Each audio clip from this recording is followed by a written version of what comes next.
예수의 일.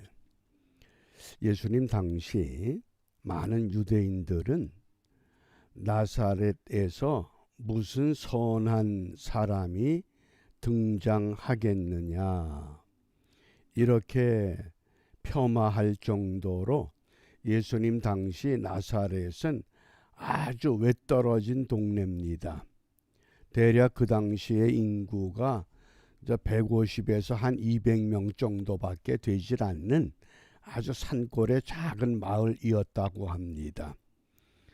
그런데 그 나사렛 예수라고 하는 이 호칭이 오늘 전 세계에 어떻게 우리에게 큰 영향을 미치고 있는가? 우리 먼저 어느 정도까지 이것이 유명해졌는가? 첫 번째 그림을 보시기 바랍니다. 아마 우리가 자주 보는 그림일 겁니다. 낯익은 그림인데 스위스의 화가 로버트 진트라고 하는 화가가 엠마오로 가는 길, 이 성화를 그린 그림입니다. 그 정도로 이제 유명해진 나사렛 예수 그리스도. 그래서 예수님과 부활하신 예수님과 두 제자들이 예루살렘에서 엠마오로 가는 길, 예루살렘에서 엠마오까지의 거리가 성경에서 25리, 미터법으로 환산하면 대략 한 11km 정도 됩니다. 그 거리에 가는 이 여정의 그림이지요. 그 다음에 이 두 제자들이 숙소에 머물기 위해서 그 숙소에 들어갔을 때 예수님께서 떡을 떼주십니다. 그때 그들의 눈이 열렸습니다. 부활하신 예수님과 함께 11km를 걸어왔는데 예수님인 줄 모르고 있다가 드디어 떡을 떼주시는데 이 렘브란트의 그 유명한 그림입니다. 떡을 떼어 주시는 예수. 그들의 눈이 열렸다고 하는 것. 과연 우리 모두가 예수님을 믿는다고 하는데 예수님이 우리 곁에서 우리와 함께 동행하고 있음에도 불구하고 우리가 느끼지도 못하고 깨닫지도 못하는 그런 답답한 신앙생활을 하고 있는 것은 아닌지 오늘 우리 말씀을 좀 읽어가면서 우리의 신앙을 두 제자와 견주어서 함께 살펴보겠습니다. 13절과 14절입니다. 그날에 저희 중 둘이, 두 사람이죠. 두 제자, 예루살렘에서 25리 되는 엠마오라 하는 촌으로 가면서 이 모든 된 일을 서로 이야기하더라. 지금 예루살렘 성에 소문이 쫙 퍼졌습니다. 안식 후 첫날 예수님을 따르던 여인들이 무덤에 찾아갔더니 무덤의 돌문은 굴려져 있고 예수님의 시신은 보이질 않고 천사가 나타나서 산 자를 왜 죽은 자 가운데서 찾느냐? 그가 살아나셨다. 이렇게 천사의 이야기를 들었다고 하는 소문. 그래서 제자들도 이게 사실일까? 이게 정말일까? 그 예루살렘과 엠마오의 거리 대략 우리 개역 한글 성경에서는 25리 그러지만은 60 스타디온이라고 하는 우리 미터법으로 11km의 거리라고 하는 겁니다. 그 제자들이 길을 가는데 갑자기 부활하신 예수님이 그들과 함께 이제 동행을 시작합니다. 15절과 16절입니다. 저희가 서로 이야기하며 문의할 때에 예수께서 가까이 이르러 저희와 동행하시나. 부활하신 예수님에 대한 이야기를 나누고 있는데 부활하신 예수님이 그 곁에 오셨습니다. 그리고 같이 길을 갑니다. 그런데 16절에 보면 저희의 눈이 가리워져서 그인 줄 알아보지 못하거늘. 눈이 어떻게 됐다고 그럽니까? 눈이 가리워졌다. 이 크라테오라고 하는 동사를 사용했는데 이 크라테오라고 하는 이 헬라어 단어가 여러 가지 뜻으로 성경에서 사용됩니다. 체포한다, 또 꽉 쥔다, 손에 넣는다, 그런 뜻입니다. 내일 읽을 말씀에 보면 눈이 가리워졌다가 눈이 밝아집니다. 왜 눈이 가리워집니까? 우리가 자기 그 욕망에 사로잡히면 아무것도 보이질 않습니다. 내 생각에만 몰두하게 되는 겁니다. 그게 눈이 가리워지는 상태라고 하는 겁니다. 대화의 주제는 부활하신 예수님입니다. 그런데 부활하신 예수님이 곁에 오셨습니다. 그래도 볼 수 없습니다. 왜? 자기들의 생각에 갇혀 있기 때문에. 어떻게? 자기들의 생각에 체포되어 있다는 겁니다. 자기들의 생각에 꽉 잡혀 있습니다. 생각을 열어야 되는데 열지를 못하는 상황. 그러면서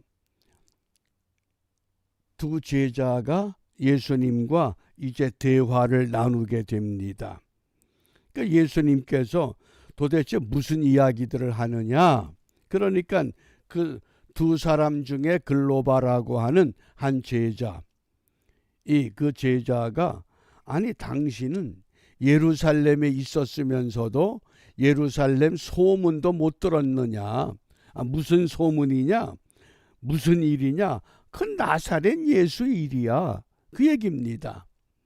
19절과 20절을 우리 함께 읽습니다.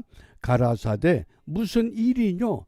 가로되 나사렛 예수의 일이니 그는 하나님과 모든 백성 앞에서 말과 일에 능하신 선지자연을 우리 대제사장들과 관원들이 사형 판결에 넘겨주어 십자가에 못 박았느니라.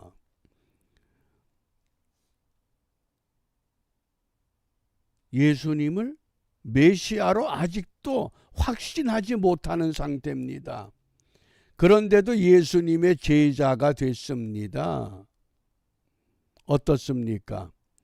예수를 믿는다고 몇십 년 동안 교회 다니면서 열심히 섬겼습니다. 그런데 정말 내 삶 가운데 예수님이 나와 함께 하시는가? 부활하신 예수님이 제자들과 함께 동행하는데도 예수님을 알아보지 못합니다.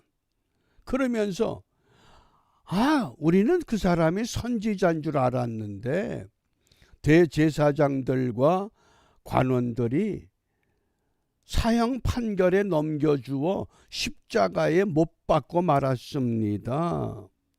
그러면서 한마디 합니다. 우리는 이 사람이 이스라엘을 구속할 자가 되기를 원했다. 이 로마 정부에서부터 우리를 구원해내서 자유를 주고 독립을 시켜줄 줄 알았다. 그러면서 무슨 이야기를 합니까? 그런데 어떤 여자들이 무덤에 갔었다는 겁니다. 22절 23절에 보면 또한 우리 중에 어떤 여자들이 우리로 놀라게 하였으니 이는 저희가 새벽에 무덤에 갔다가 어떻습니까? 열심히 따라다녔던 제자들, 남자들은 다 자취를 감췄습니다. 이게 남자들의 신앙 상태입니다.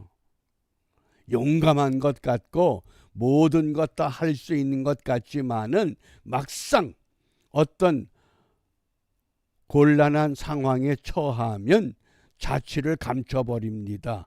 그리고 오히려 여자들이 예수님의 무덤에 갔었다고 하는 겁니다. 그런데 거기서 그의 시체는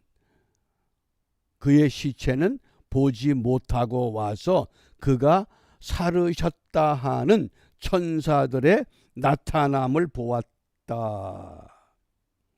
그런데 예수는 만나질 못했다. 천사들의 이야기는 들었는데 막상 부활하신 예수님은 만나질 못했는데 지금 누가 만나고 있습니까? 엠마오 도상에 두 제자가 만나고 있습니다. 그런데도 예수님인 줄을 모르고 있다고 하는 사실입니다. 그것이 누가복음 24장의 그 당시의 사건이 아니라 오늘 이 시대에도 그렇게 많은 그리스도인들이 있고 그렇게 많은 교회가 있어도 예수님과 같은 믿음을 동행하는 그런 삶을 드러내는 교회와 성도들이 과연 얼마가 되겠느냐, 이렇게 우리가 질문해 보면 자신 있게 여기 있습니다, 내가 바로 그 주인공입니다, 이렇게 고백할 수 있겠는가? 형식은 갖춘 것 같은데, 모양은 있는 것 같은데 내용이 없다고 하는 것, 그게 오늘 이 시대에 예수 그리스도를 믿는 믿음의 사람들이 다시 한번 이 말씀의 거울 앞에서 우리 자신들을 깨달아야 할 오늘의 과제인 줄 압니다. 그 뭐 나사렛에서 무슨 메시아가 나타나겠어. 그런데 분명히 나사렛 예수의 일이 오늘 우리를 놀라게 합니다. 그러므로 이 아침에 우리가 무엇을 기도해야 되느냐? 잠언 20장 12절에 듣는 귀와 보는 눈은 다 여호와의 지으신 것이다. 또 로마서 10장 10절에 사람이 마음으로 믿어 의에 이르고 입으로 시인해서 구원에 이른다. 듣는 귀와 보는 눈을 열어 주시옵소서. 귀는 있고 눈은 있는데 듣지도 못하고 볼 수도 없는 그런 영적인 감각이 무뎌버린 우리의 모습, 또 믿는 마음으로 정말 입으로만 아멘 그러는 것이 아니라 우리의 삶이 부활하신 주님을 함께 따라갈 수 있는, 그래서 우리를 인도하시는 주님과 더불어 믿음의 발자취를 이 땅에 바르게 새겨나가는 은총의 하루가 되시기를 바랍니다. 기도하겠습니다. 나더러 주여 주여 하는 자마다 다 천국에 들어가는 것이 아니라 내 아버지의 뜻대로 행하는 자들만이 주님 나라에 들어가게 될 것이라고 말씀하셨습니다. 부활하신 예수님과 함께 동행하면서도 부활의 주님을 미처 알아보지 못했던 어리석고 둔한 제자들과 같은 저희들, 주를 믿노라 하면서도 여전히 세상에 갇혀서 하늘의 놀라운 진리와 그 은총의 세계를 바라보지 못하고 깨닫지 못하는 어리석은 저희들입니다. 이 아침 시간에 이 말씀을 통해 우리의 듣는 귀가 열려지기를 원하고 우리의 보는 눈이 환하게 뜨여지기를 원합니다. 믿는 마음으로 온전히 주님을 따라가며 주님께서 인도하시는 대로 그 발자취를 따라갈 때에 하늘나라의 소망과 기쁨이 이 땅에서 다시 한번 회복되고 그 은혜를 누리며 살아가는 주의 백성